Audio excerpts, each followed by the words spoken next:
All right. Well, hello everyone. This is my office hours, and I am going to go over a little bit of settle3D and how to use the program. And if you have any questions, please let me know. And when you do have a question, please go to the chat or raise your hand so I can see the notification, and then we can go from there. And if you have any questions along the way, just stop me and we'll address it right away. So here I have remote access into the civil cluster, which you guys have the link and you need to get the VPN for. So I'm going to go here. Sure, microphone's on. Okay. So I'm going to go here to the Rocscience tab. And see how this is kind of crossed out. We need to click on it once. Let the cloud player launch.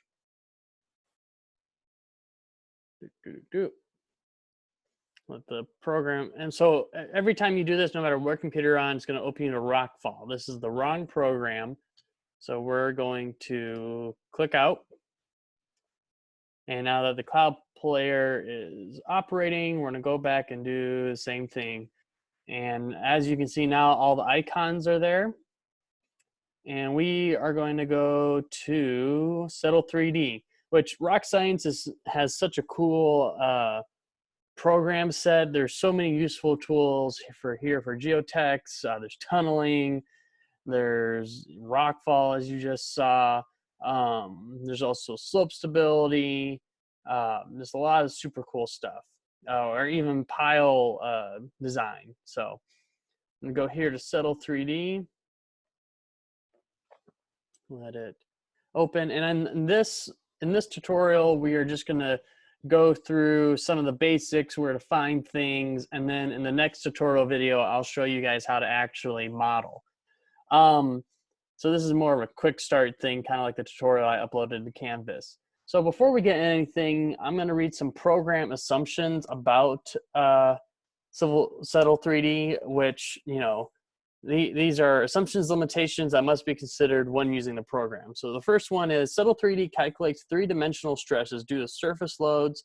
However, displacements or settlement and pore pressures are computed in one dimension, assuming only vertical displacements can occur. This is in keeping with general geotechnical engineering practice, and material parameters are specified to reflect the one-dimensional nature of the analysis. Assumption 2. In the horizontal soil layers mode, all soil layers are assumed to be horizontal and continuous. It is not possible to specify non-horizontal soil geometry. In the multiple boreholes mode, non-horizontal soil strata can be defined. The ground surface is assumed to be horizontal by default, but can be modeled non-horizontal by selecting the non-horizontal ground surface option. Assumption number 3.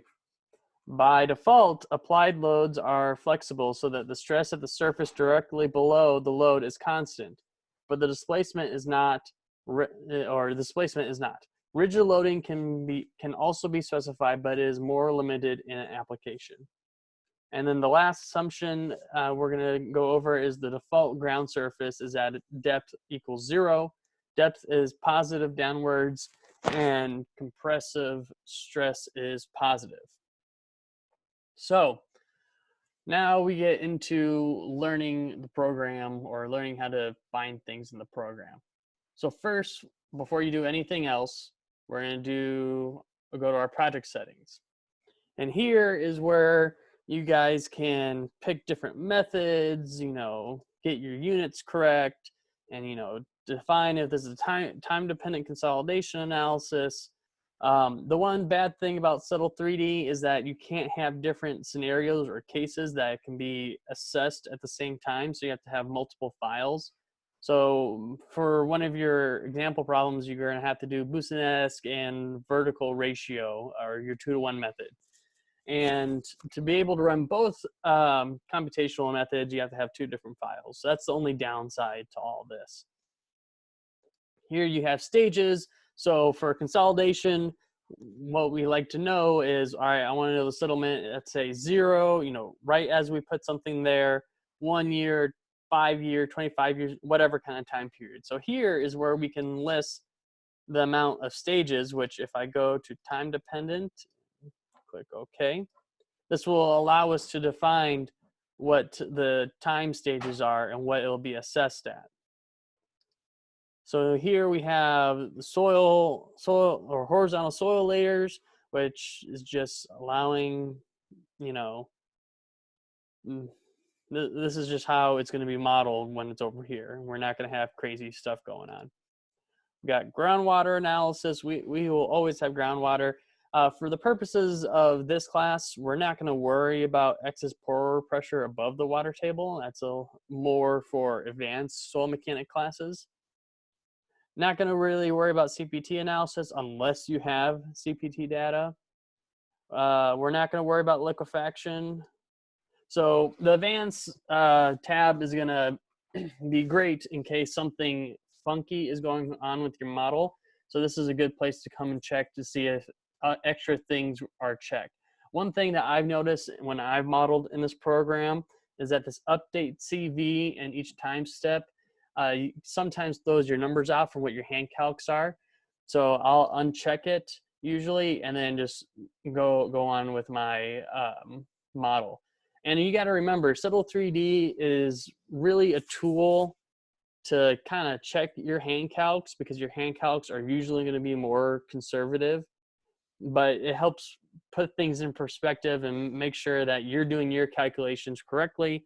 But you have to remember, this program is one of those smartest, dumbest programs out there, where it can do so much, but it will do exactly what you tell it to do. So you, as the modeler, have to understand what it's outputting and what's significant about it. Going on here, the project summary, you can make it look nice. So you can put in project title. So we'll say quick run through analysis. We'll say ultimate settlement, which you guys will have to do in your example problem.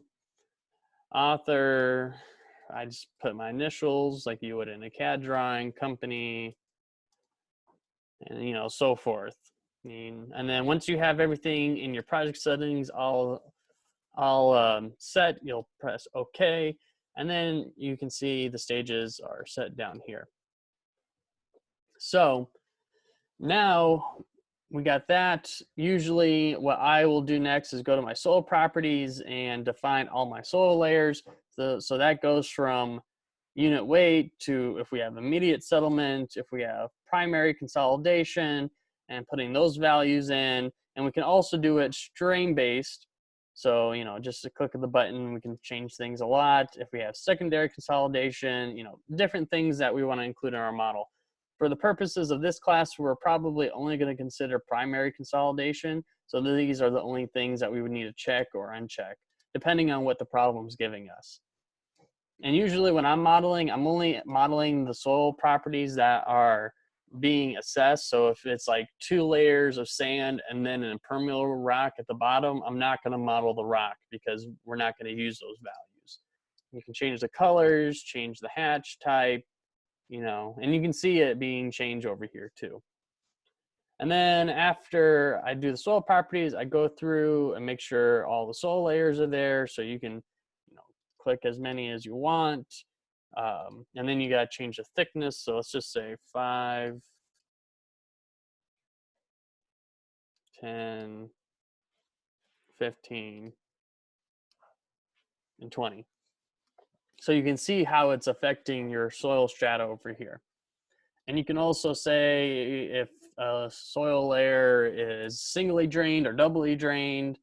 So there's a lot of neat stuff you can do in here. So after that, I usually go and apply one of my loads. So there's a lot of different loads you can apply.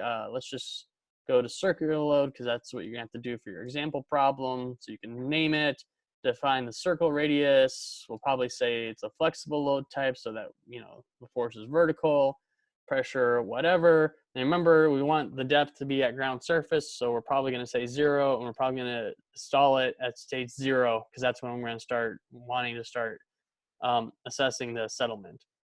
So those kinds of things. You know, there's just a bunch you can play around with, and that's kind of the big thing about this program is that you got to play around with. And when I go through my example problem later in the week, this will kind of put a lot of these things in perspective. Here's where you can add groundwater to your model, so you would just specify the depth. The query points is where you can gather specific information from different points across your soil profile. So that's really useful. So say if we want to know the settlement underneath just one of the tanks, then we can find that from this program. And you can also export stuff, you can import stuff, you know, export to Excel once you've run your analysis. You can do a little info viewer, you know, a little write-up here. So there's, and then, you know, they'll graph things for you. You can measure, you can use tools to measure angles and, you know, get dimensions. So it's a pretty neat thing. So this is your draw space essentially over here, and then this is just the 3D space projecting what you're drawing over here. So everything here is in a coordinate. So let's say I wanted to apply this load, whatever, and I want to say, well, the center, let's just say 0, 0, see what happens.